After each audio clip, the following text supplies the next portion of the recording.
Livro de Juízes, capítulo 3, versículo 16, diz assim: Eude fez uma espada de 2 fios, do comprimento de um côvado, e cingiu por debaixo das suas vestes, e a sua coxa direita. E levou aquele presente a Eglon, rei dos Moabitas, e era Eglon homem muito gordo.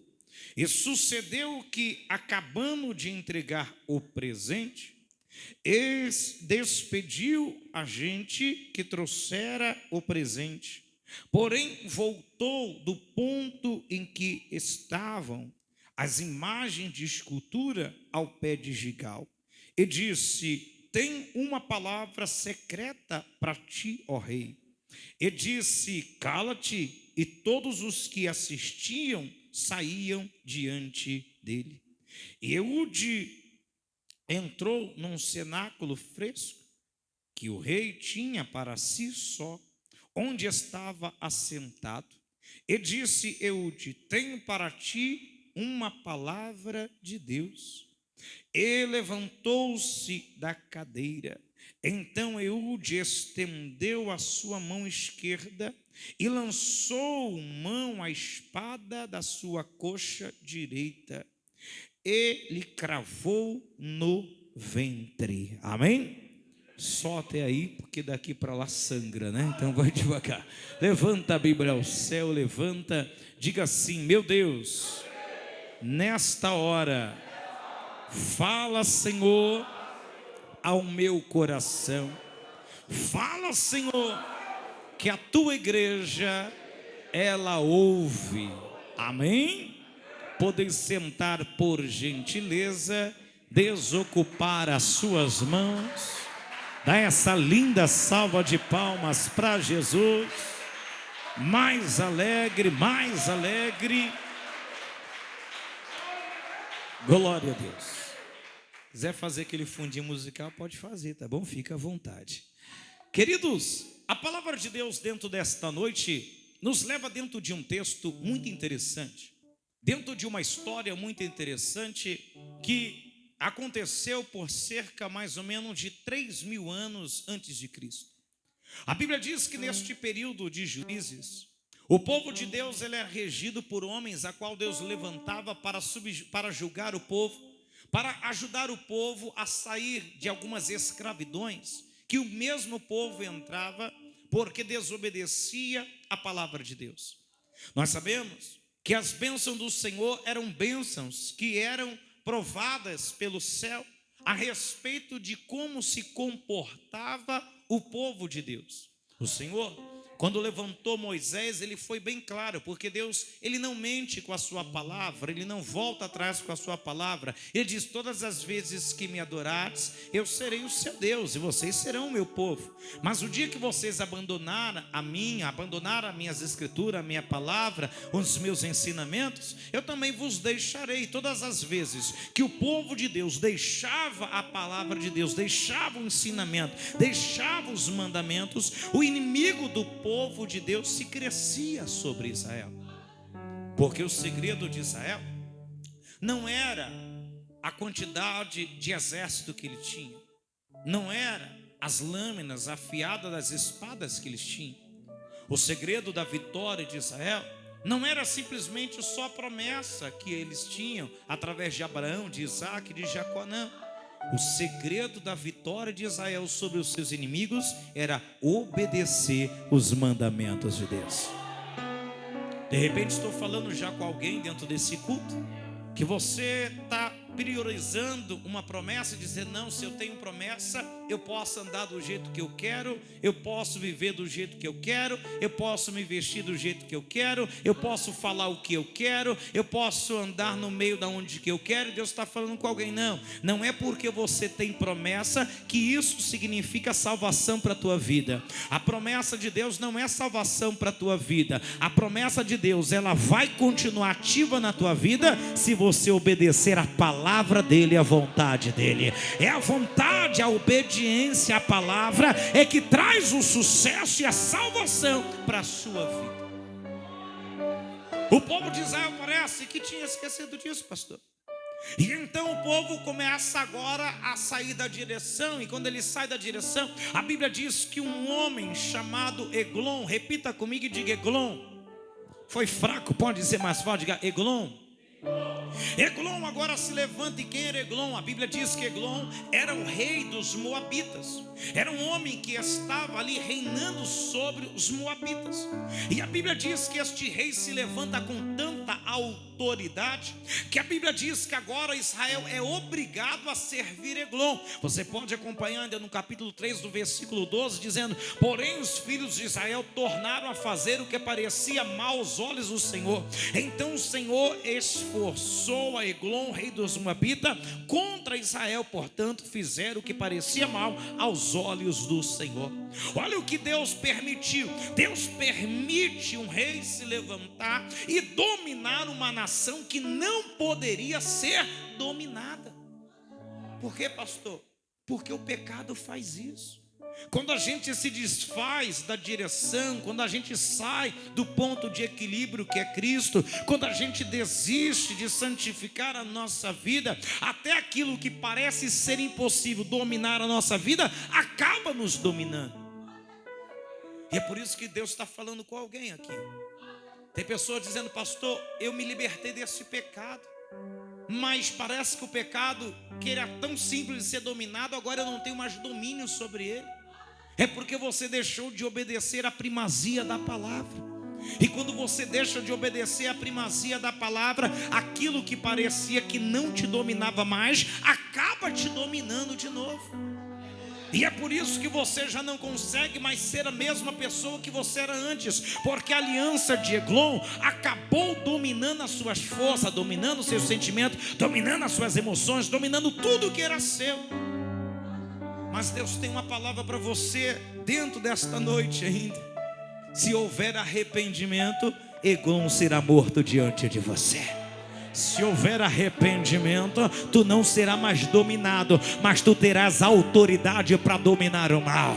Se tiver arrependimento hoje aqui, fica tranquilo, o inferno não terá probabilidade sobre a tua vida, porque quem vai ordenar a tua vida é o próprio Deus Jeová, é o Espírito Santo de Deus. Ele, pastor, ele, pastor. Charabando comanai de calabaçúria. A Bíblia diz que durante 18 anos, repita comigo e diga 18 anos. Foi fraco, diga 18 anos. Peraí, não era 1 ano e 8 meses, pastor Tiago? Não era 6 meses? A Bíblia diz que durante 18 anos Israel ficou servindo a Eglon, os moabitas. Um povo livre, agora um povo oprimido. Um povo que foi feito para dominar, agora sendo dominado. Um povo que foi feito para crescer, agora estando estagnados na sua própria terra. E era assim, o domínio era terrível. Eles tinham que pagar altos impostos ao rei Eglon. Eles não poderiam adorar o seu próprio Deus nas terras que queriam, porque as terras eram dominadas pela idolatria. E agora o povo está oprimido. Mas o interessante da palavra é que quando Deus ele tem que fazer, ele faz. Quando o povo chega ao senso do erro, em que realmente não dá mais para ir aonde está, aí Deus levanta um juiz, um dominador. O povo já não aguenta mais a opressão. Aí quem Deus vai? Deus vai na casa de Benjamim, uma das tribos, não uma das maiores, mas uma das menores tribos. Levanta um homem chamado Eude. Repete comigo, diga Eude. Não, pode ser mais, pode dizer Eude. Quem era Eude? Um benjamita. Quem era Eude? A Bíblia chega a dizer que era um dos filhos que estavam na casa de Benjamim. Eude se levanta e Eude, Deus escolhe ele para libertar o seu povo. Só que tem um porém. O significado de Eude significa força. O significado de Eude tem união. Então não era simplesmente homem, era um homem que foi levantado para unir o povo e para mostrar a força do poder de Deus. Só que quem olhava para Eude não identificava Eude como alguém que poderia libertar. Por quê? Porque segundo alguns estudos, não sabem se Eude era simplesmente um canhoto ou se era alguém deficiente da sua mão direita. A tradução no hebraico não dá um significado exato, mas uma coisa é certa: Eude tinha estratégia e Eude tinha força. E quem tem estratégia e tem força, Deus prepara para o que Ele tem para preparar. Aleluia. Eude está agora preparado, pastor. E Eude, o que ele faz? Ele começa a arquitetar. Ele diz: sim, eu terei que ir na presença do rei Eglon. E eu vou na presença do rei Eglon. Mas olha a estratégia de Eude. Ele prepara uma espada, a gente conhece como um punhal. De um côvado chega a dizer que dá 30 centímetros mais ou menos. E ele lamina o lado direito e o lado esquerdo, uma ponta a outra, que fica com duas bainhas, com duas lâminas aquela espada. E o que ele faz? Ele coloca na perna direita, porque alguém comum, lutador comum, colocaria na perna esquerda, porque ele pega a mão direita e vai para a guerra. Mas Eude coloca na perna direita, então ninguém vai suspeitar que ele está entrando com uma arma branca na presença de um rei tão dominador. E ele esconde, e ele vai até o rei, e ele entra no palácio, ele vai na presença do rei, leva um presente. Quem olha diz: ué, mas pode alguém levar um presente para um opressor? Não, era só estratégia, era só tática, porque quem é inteligente, irmão, não briga com o diabo dessa forma de escancarar. Quem é inteligente, ele arquiteta tudo para saber qual é a fraqueza do teu oponente, para depois vir então para destruir. Eude, ele não tinha força, mas tinha estratégia. Ele não era um soldado de ponta, mas era alguém estrategista. E a Bíblia diz que quando ele vai lá para executar o plano, entendo eu, entendo você, porque ele leva presente, leva a espada. Então o que ele vai fazer? Ninguém entra na presença do inimigo para não ir para cima. Levou a espada, levou o presente, então agora ele vai atacar. Só que o que me chama a atenção é que Eude não ataca. Eude entrega o presente e o texto diz que ele volta ao seu caminho. Só que, por que ele volta? Isso traz uma aplicação para a nossa vida. Quantas das vezes nós temos ideias mirabolantes, temos táticas mirabolantes, temos sonhos mirabolantes, e nós só planejamos. Muitas das vezes nós desistimos porque a presença do inimigo parece nos intimidar.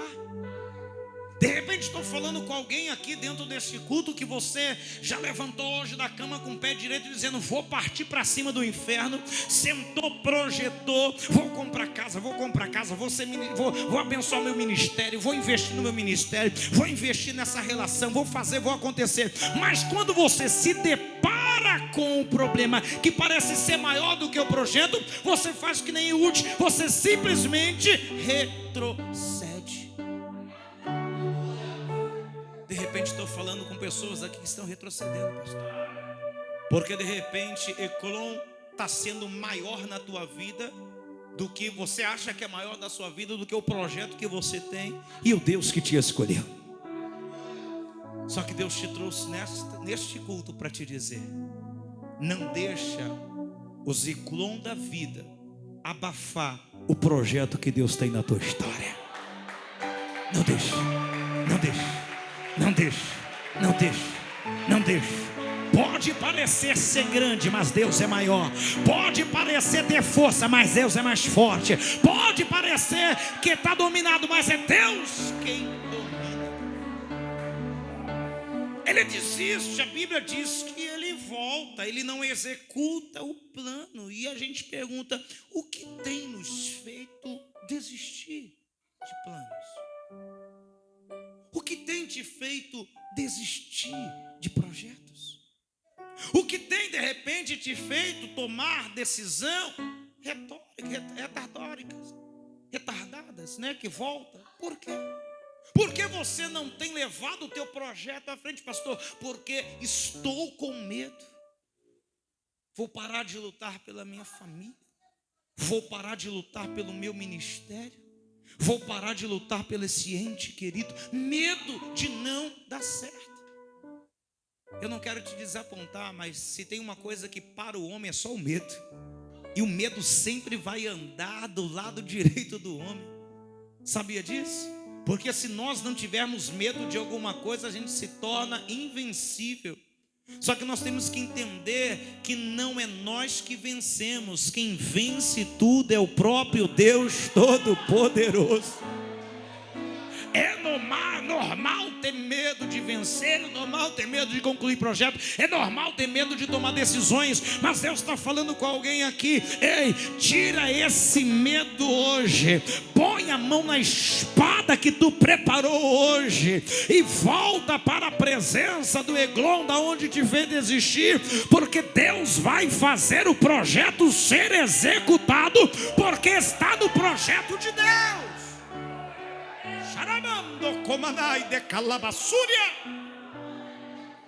Ele volta, aí ele vai embora. A Bíblia chega a dizer que ele está voltando. Mas quando ele está voltando,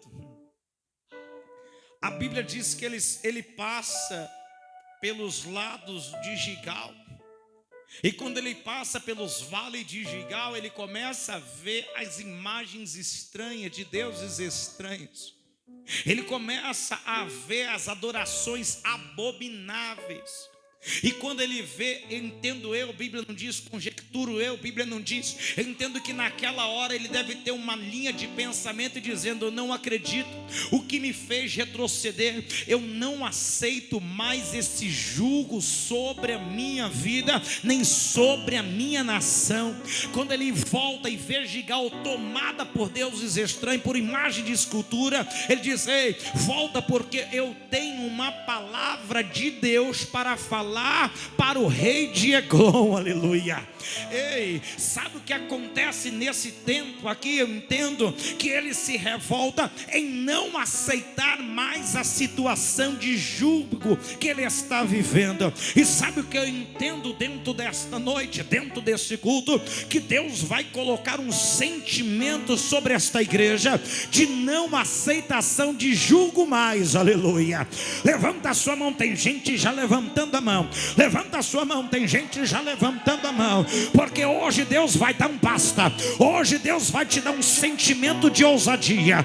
Você poderia estar até voltando para sua casa dizendo: deixa como está. Mas o Espírito vai te dar força hoje. E você vai dizer: eu não aceito mais essa idolatria na minha vida. Eu não aceito mais esse jugo do inferno. Eu não aceito mais essa oposição. Ei, é tempo de voltar de Gigal, entrar no palácio e dizer: eu tenho uma coisa para falar.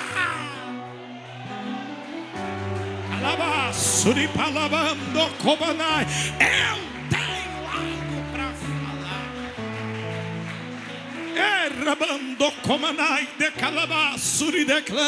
Chega.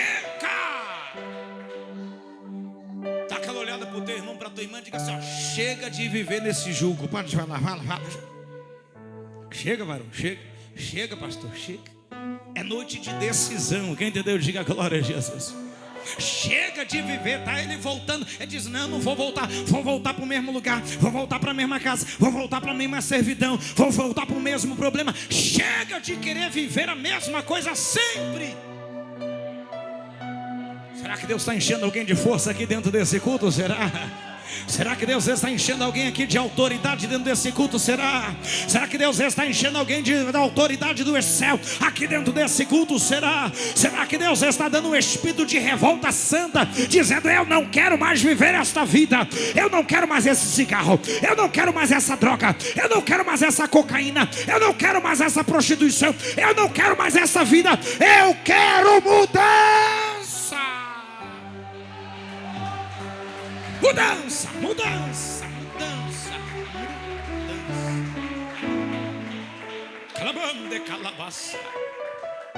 Voltando ao texto fiel, a Bíblia diz que ele chega para Eglon e diz: Eglon, eu tenho uma palavra de Deus para você. Eglon diz: cala-te. Porque se tem uma coisa que o inferno muitas das vezes é curioso, viu?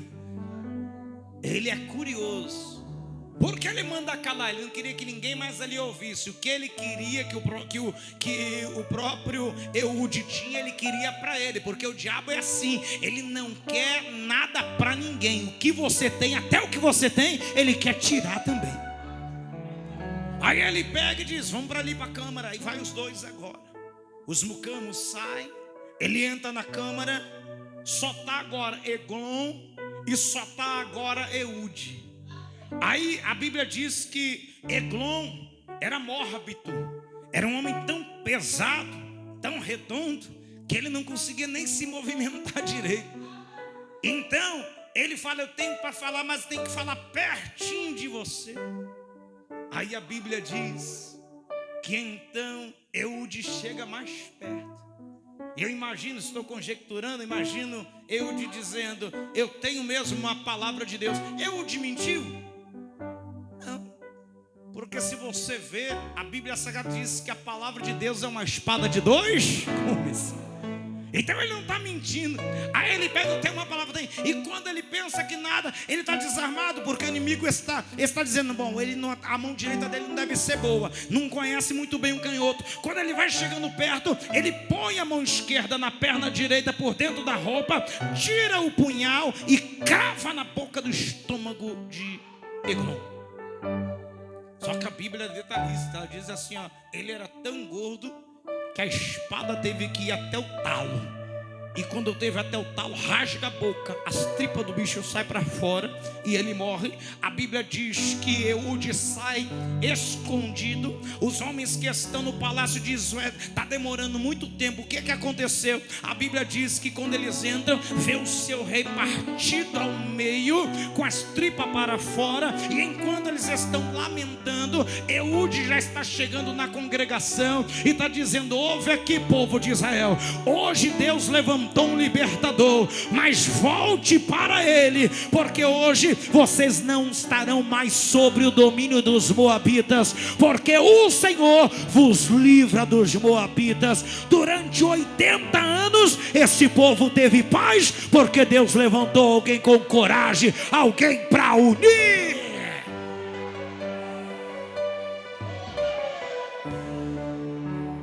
Quero trazer uma aplicação pessoal para a tua vida. Você não vai conseguir sair dessa situação se você não tiver a espada de Eude também.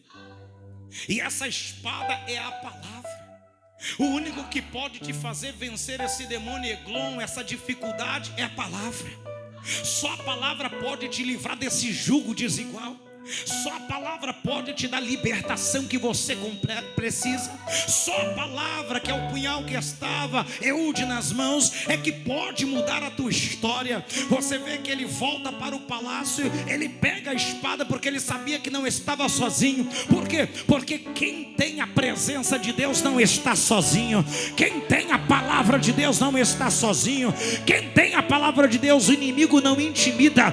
Quem tem a palavra de Deus e vive na palavra, pode ser o inferno que for, pode ser o demônio que tiver, não vai resistir ao poder da palavra. Ei, tem alguém que Deus está falando dentro desta noite aqui? Deus quer te fazer vencer, mas tem que estar vivendo a palavra.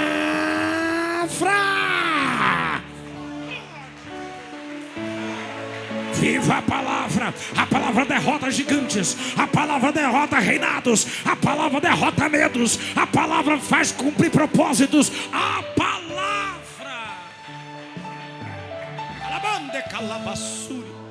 Você não precisa de amuleto para vencer. Você não precisa de véuzinho que cura, de lenço vermelho, de rosa vermelha, de sal grosso, de sabonete do amor. Você não precisa dessas palhaçadas para vencer. A única coisa que você precisa para vencer é a palavra de Deus, é a presença de Deus. A presença te traz a união, Eude. A presença de Deus te dá força, Eude. A palavra de Deus te faz vingar os teus inimigos, Eude. A palavra de Deus é que faz a diferença. Deus está falando com alguém dentro deste culto aqui, pastores. e está dizendo: você tem propósito certo, mas está agindo de maneira errada. Você tem até visão certa, mas estava agindo de maneira errada. Pastor, estou todo dia na igreja. Tem que estar, é bom estar todo dia na igreja, mas isso não significa que você tenha a presença. Ter a presença é obedecer a palavra, aleluia.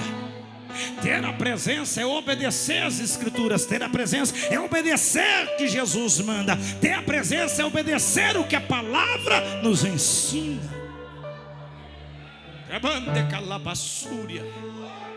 O Espírito Santo está me incomodando a dizer, e eu vou dizer aqui: é noite de pôr a mão na espada e dizer: Eglon, hoje você não sai vivo daqui. Cadê os Eude daqui? Deixa eu ver.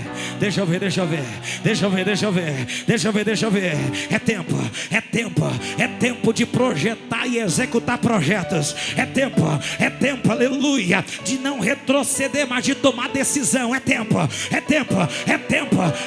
de voltar, de prosseguir. É tempo, pastor, é tempo. Ah, pastor, mas Deus vai me segurar. É Deus que te segura. Se tomou direção na presença, se está com a mão na espada na presença, se tem propósito e tem a presença, fica tranquilo. Pode ser gordo o teu inimigo, pode ser alto que nem Golias, pode ser multidão que nem os filisteus, não vai resistir ao poder da palavra. Receba!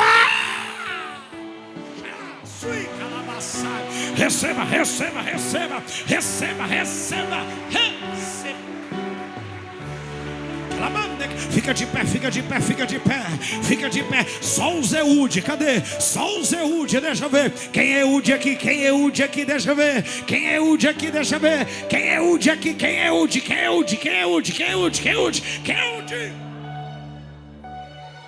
Pega o dedinho assim, ó, pega assim, ó, levanta assim o dedinho indicador, aponta pro termo e diga assim, ó: é para pôr a mão na espada hoje. Vai lá, desembainha a espada e vai, assim, ó.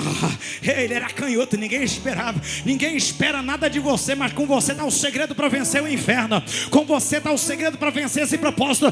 Toma a decisão hoje.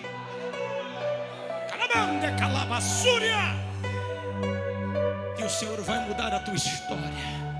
Levanta sua mão, porque Deus vai derramar sobre esta palavra. Vai derramar a unção do significado de Eude, união e força. Deus vai te unir ao céu e vai te dar força para vencer. Deus vai te unir ao céu e vai te dar força para vencer. Começa a glorificar a Deus com oração aí.